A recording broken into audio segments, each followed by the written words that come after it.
Good morning everyone. Class 11 के बच्चों में सिर्फ नित्या रानी राय का रिस्पांस आ रहा है और एक दो बच्चे दिखते हैं लेकिन उनकी जानकारी नहीं आ रही है। रंजीता वस्त्रकार भी बहुत दिनों से गायब है, उसका भी कोई अता पता नहीं है। तो मैं चाहूँगा कि सभी बच्चे अच्छे से वीडियो को देखें। कोई डाउट हो, कोई परेशानी है तो बेटा ज़रूर बताएं ताकि जो है उसको दूर किया जा सके। ठीक है, चलिए आज के वीडियो में हम देखेंगे पौनों का वर्गीकरण। ये बहुत इंपॉर्टेंट है, कुछ इंपॉर्टेंट चीज़ें भी हैं जो आपको जो है जीके बढ़ाएगा। ठीक है, तो सबसे पहले है डोल ड्रम या शांत पेटी में चलने वाली भूमध्य रेखीय पछुआ पवन। ठीक है, भूमध्य रेखा के 5 डिग्री उत्तरी व दक्षिणी अक्षांशों के मध्य गोल पृथ्वी भूमध्य रेखा, उसके ऊपर उत्तरी गोलार्ध में 5 डिग्री और दक्षिणी गोलार्ध में 5 डिग्री के बीच जो है ये पेटी विद्यमान है।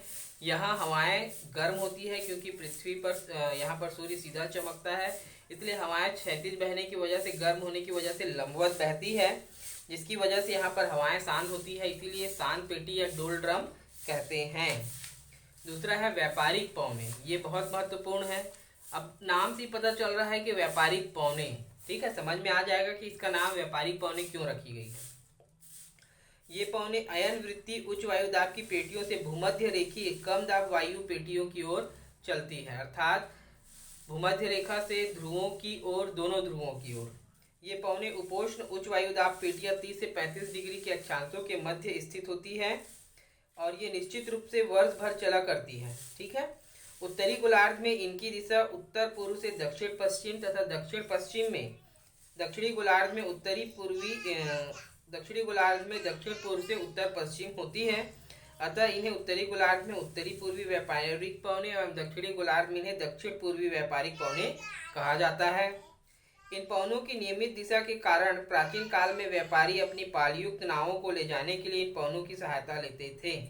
आपको पता है, जैसे कि बताया गया है कि ये हवाएं जो है नियमित रूप से चलती है। तो उस समय जो व्यापारी लोग थे, क्योंकि वहां पर अब आधुनिक साधनों का विकास नहीं हो पाया था, तो नाव से जो व्यापार करते थे तो उसमें जो कपड़े का पाल लगाए रहते हैं, ठीक है ना, तो जो पाल युक्त नावें होते थे, तो व्यापारी जो है इन हवाओं का उपयोग जो है अपने नावों को चलाने के लिए करते थे। अतः इनका नामकरण इसी वजह से व्यापारिक पवन किया गया था। सामान्यतः इन पवनों का विस्तार 30 से 35 डिग्री उत्तरी अक्षांश से 30 से 35 डिग्री दक्षिणी अक्षांशों के मध्य है। व्यापारिक हवाएं हिंद महासागर तथा अटलांटिक महासागर में पूर्णतः विकसित होती है। ग्रीष्म काल में दक्षिणी व दक्षिणी पूर्वी एशिया तथा दक्षिणी संयुक्त राज्य अमेरिका में मानसूनी हवाएं व्यापारिक हवाओं को निर्बल या कमजोर कर देती हैं, किंतु शीतकाल में महाद्वीपों पर व्यापारिक पवने अत्यधिक व्यवस्थित तथा मजबूत होती है। दक्षिणी पश्चिमी व्यापारिक पवने सागर पर गुजरने के कारण वर्षा नहीं करती है क्योंकि वे शुष्क होती है। व्यापारिक पवनों की सामान्य दिशा पूर्वी होने के कारण ये पवने महाद्वीपों के पूर्वी भागों पर वर्षा करती है। जैसे जैसे पश्चिम की ओर बढ़ती जाती है वर्षा कम होती जाती है, इसलिए महाद्वीपों के इन अक्षांशों में पश्चिमी भाग शुष्क मरुस्थल है। इन पवनों की गति 10 से 24 किलोमीटर प्रति घंटा होती है। ठीक है, तीसरा है पछुआ पवने। पछुआ पवन उपोष्ण उच्च वायुदाब पेटी से उपध्रुवी न्यून वायुदाब पेटियों के मध्य चला करती हैं। इसका विस्तार 30 से 35 डिग्री अक्षांश से 60 से 65 डिग्री अक्षांशों के मध्य दोनों गोलार्धों में। इनकी दिशा उत्तरी गोलार्ध में दक्षिण पश्चिम से उत्तर पूर्व और दक्षिणी गोलार्ध में उत्तर पश्चिम से दक्षिण पूर्व की रहती है। इन हवाओं के साथ साथ चक्रवात तथा प्रति चक्रवात पश्चिम से पूर्व की दिशा में चला करते हैं। ये हवाएं सागरों पर से आने के कारण महाद्वीपों के पश्चिमी भागों में पर्याप्त मात्रा में वर्षा करती है। दक्षिणी गोलार्ध में स्थल की कमी के कारण इन पवनों का वेग जो है तीव्र हो जाता है। अतः 40 से 45 दक्षिणी अक्षांशों के मध्य इनको गरजती चालीसा कहते हैं। ठीक है, क्या बताया गया है कि हवाएं सागरों पर से आने के कारण महाद्वीपों के पश्चिमी भागों में पर्याप्त वर्षा करती है।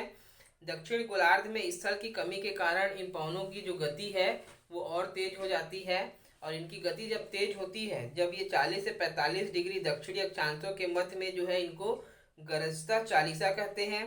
50 डिग्री दक्षिणी अक्षांश के पास जो है इसे भयंकर पचासा और 60 डिग्री दक्षिणी अक्षांश के पास जो है इसे चिखती साठा के नाम से जाना जाता है, क्योंकि इनकी हवाएं की जो गति है बहुत तेज होती है। ये पछुआ हवाएं वर्ष भर वर्षा करती है, किंतु शीत ऋतु में वर्षा ग्रीष्म ऋतु की अपेक्षा कुछ अधिक होती है। पछुआ पवनों की गति 45 से 25 किलोमीटर प्रति घंटा होती है। इनकी दिशा एवं गति अनिश्चित है कि ये कितनी गति से बहेगी, किस दिशा में बहेगी, ये अनिश्चित होती है। ये शीतोष्ण एवं शीत गतिबंध में चलती है। ये मौसम में परिवर्तनशीलता लाती है, किसके चलने से जो है मौसम में परिवर्तन आता है। ध्रुवीय पवने, ध्रुवों पर अत्यधिक शीत ऋतु के कारण वर्ष भर उच्च वायु दाब बना रहता है।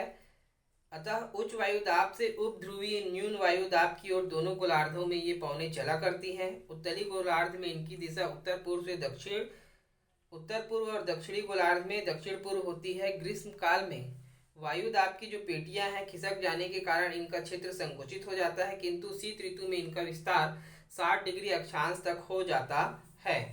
तो ये थे बच्चे हमारे पवनों का वर्गीकरण, जिसमें व्यापारिक पवने, डोल ड्रम की सात पेटी, पछुआ पवन, जिसमें पछुआ पवन का जो है चिकती, गरजता चालीसा, ठीक है, चिकती साठा, भयंकर पचासा की जो ये जब 40 डिग्री, 50 डिग्री और 60 डिग्री पर पहुंचते हैं तब इसका बढ़ते जाता है। ये इम्पॉर्टेंट है और इसे आप याद रखेंगे। इसमें कुछ ज़्यादा समझाने का नहीं था, इसलिए मैंने डीपली नहीं बताया है, लेकिन इसके बाद का जो है घाटी समीर, जल समीर, थल समीर, ये बहुत इंपॉर्टेंट है और इसको समझने की आवश्यकता है, जिसे मैं जो है आपको बोर्ड में बताऊंगा कल के वीडियो में। ठीक है बच्चों, कोई डाउट होगा तो जरूर पूछेंगे। Thank you.